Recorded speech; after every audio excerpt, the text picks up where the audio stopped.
दोस्तों, आज के इस वीडियो में हम लोग देखने वाले हैं यूज ऑफ नॉमिनेटिव एब्सोल्यूट। तो यहाँ पे थोड़ा सा जान लेते हैं किस प्रकार से पार्टिसिपल का यूज इसमें होता है, क्योंकि जो पार्टिसिपल का रूल है वही रूल इसमें लागू होता है। बहुत मामूली सा दोनों में अंतर होता है, उसे हम लोग आज देखेंगे। जैसे वाक्य अगर कोई है तो सब्जेक्ट होगा, वर्ब होगा और ऑब्जेक्ट होगा। ये सेंटेंस का स्ट्रक्चर है। इसमें जो ये सब्जेक्ट होता है इसी के अकॉर्डिंग ही आपकी क्रिया आती है, लेकिन कभी कभी जो ये क्रिया यूज होती है सब्जेक्ट के बाद, ये क्रिया फाइनाइट न होकर के नॉन फाइनाइट होती है। तो जब ये क्रिया नॉन फाइनाइट यूज होती है तो इस सब्जेक्ट का कोई मतलब नहीं रह जाता। ये सब्जेक्ट एकदम एब्सोल्यूट रहता है, क्योंकि इसके अकॉर्डिंग ये क्रिया यूज नहीं होती। तो ऐसे सब्जेक्ट को जो नॉन फाइनाइट वर्ब के पहले यूज होता है, इसे हम लोग नॉमिनेटिव एब्सोल्यूट बोलते हैं। या दूसरे अर्थों में ये कह सकते हैं कि जिस सब्जेक्ट का उसके बाद वाली क्रिया पे कोई प्रभाव नहीं पड़ता, ऐसे सब्जेक्ट को हम लोग नॉमिनेटिव एब्सोल्यूट बोलते हैं। तो इसके यूज के द्वारा कि किस प्रकार से हम लोग सिंपल सेंटेंस बना सकते हैं, उसको आज हम लोग देखेंगे। लेकिन फिर वही चीज़, यदि आप लोग पार्टिसिपल का यूज नहीं देखे हैं तो वहाँ पे डिटेल पार्टिसिपल का यूज बताया गया है। उस वीडियो को ज़रूर देख लीजिए, क्योंकि वहाँ पे आपको अच्छे से समझ में आ जाएगा कि पार्टिसिपल क्या होता है, कितने प्रकार का होता है और किस प्रकार से उसका यूज होता है, क्योंकि वही रूल आपका इस नॉमिनेटिव एब्सोल्यूट में प्रयोग होने वाला है। तो चलिए आइए शुरू करते हैं। देखिए, हम लोगों ने पढ़ा पार्टिसिपल में कि दो या दो से अधिक वाक्य होंगे, उन सभी में जो सब्जेक्ट होगा वो एक होगा, और जो क्रिया होगी, इन क्रिया में एक के बाद दूसरी क्रिया होगी, और इन क्रिया में कारण और परिणाम का संबंध होगा। यदि ये दो शर्त पूरा होता है तो पार्टिसिपल का यूज वहाँ पे किया जाता है।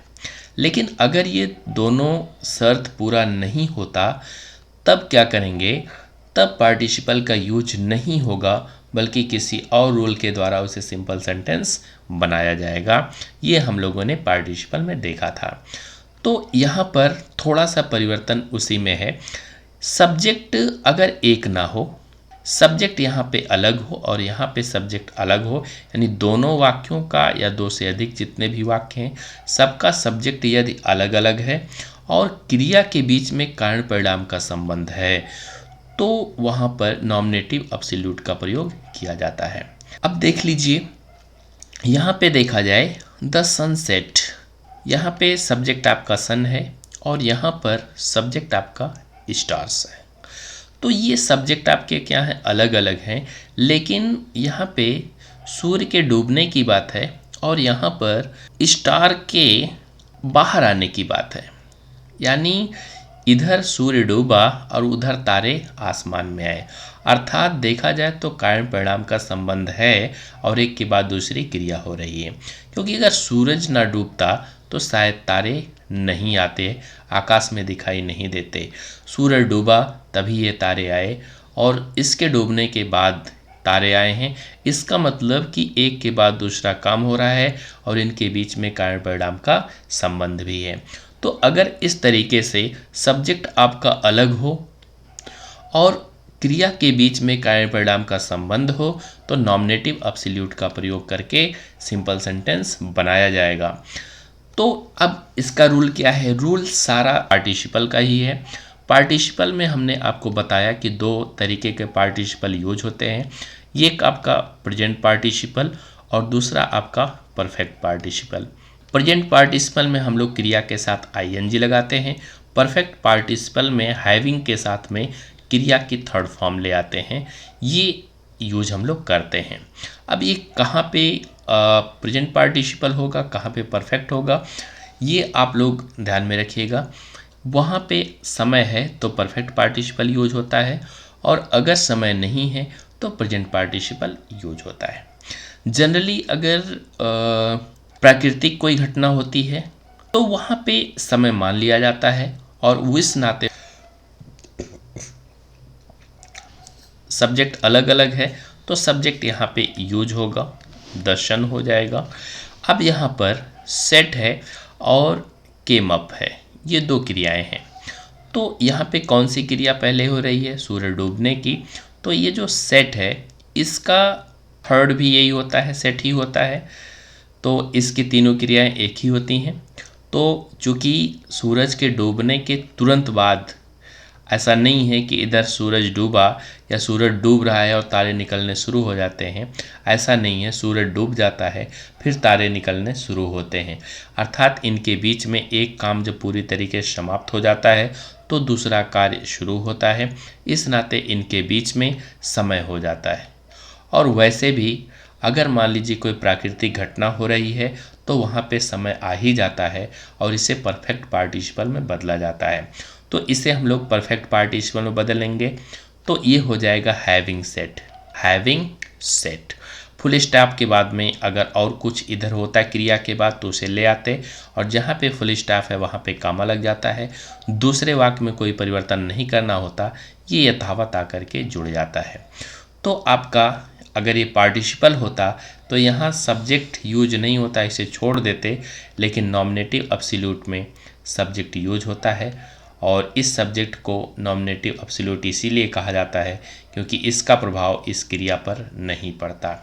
तो ये आपका हो जाएगा the sun having set comma the stars came up in the sky, ये आपका वाक्य हो जाएगा और ये सही होगा।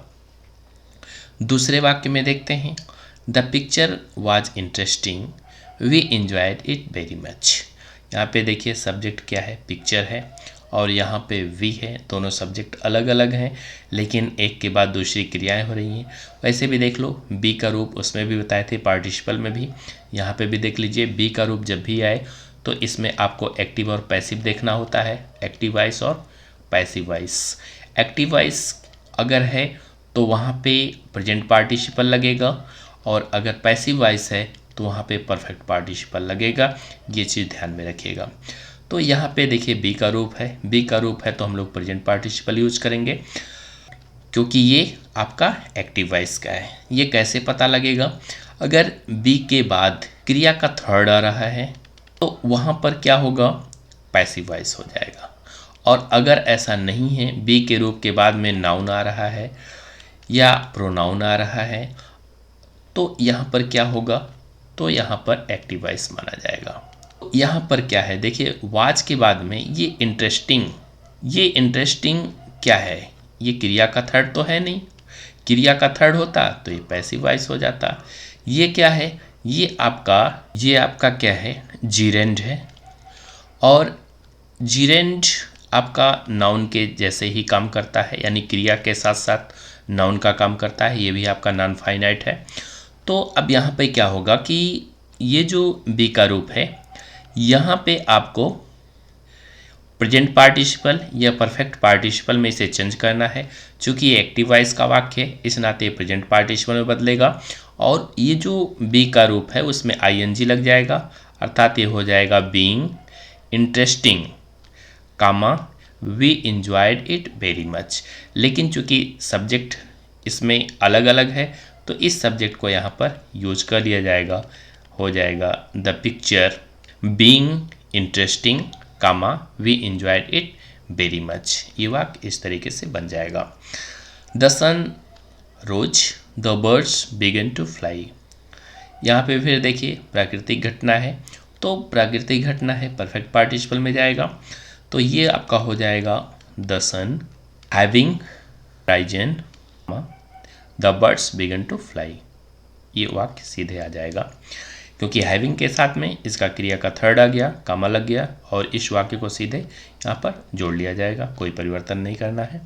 नीचे वाले वाक्य में देखिए the teacher was absent the boys did not work. यहाँ पे भी देखिए बी का रूप आ गया। यहाँ पर भी आपका क्रिया का अगर थर्ड आता तो क्या रहता? पैसिव वॉइस रहता। चूँकि ये भी पैसिव वॉइस नहीं है, एक्टिव वॉइस है। एक्टिव वॉइस है तो बी में आपका आईएनजी जुड़ जाएगा, हो जाएगा the teacher being absent comma the boys did not work. ये भी वाक्य बन जाएगा। यहाँ पे देखिए नेक्स्ट में the captain was killed, the army fled. यहाँ पे देखिए वाज है, वाज के बाद में क्रिया का थर्ड आया है किल्ड, तो यहाँ पर क्या है, ये पैसिव वॉइस का है। अगर ये पैसिव वॉइस का है तो यहाँ पर क्या होगा, परफेक्ट पार्टिसिपल में बदलेगा, तो ये हो जाएगा द कैप्टन, आपका सब्जेक्ट बन जाएगा द कैप्टन, फिर आपका आ जाएगा हैविंग, बी का थर्ड बीन, हैविंग बीन, ये किल्ड आपका आ जाएगा थर्ड में किल्ड, कमा लग जाएगा, द आर्मी फ्लेड, दूसरे वाक्य में कोई परिवर्तन नहीं करना होता है। तो ये इस तरीके से आप लोग नॉमिनेटिव एब्सोल्यूट का यूज करके सिंपल सेंटेंस बना सकते हैं। दोस्तों उम्मीद है ये वीडियो आपको पसंद आया होगा। अगर पसंद आया है तो लाइक करें, कमेंट करें, शेयर करें। Thank you.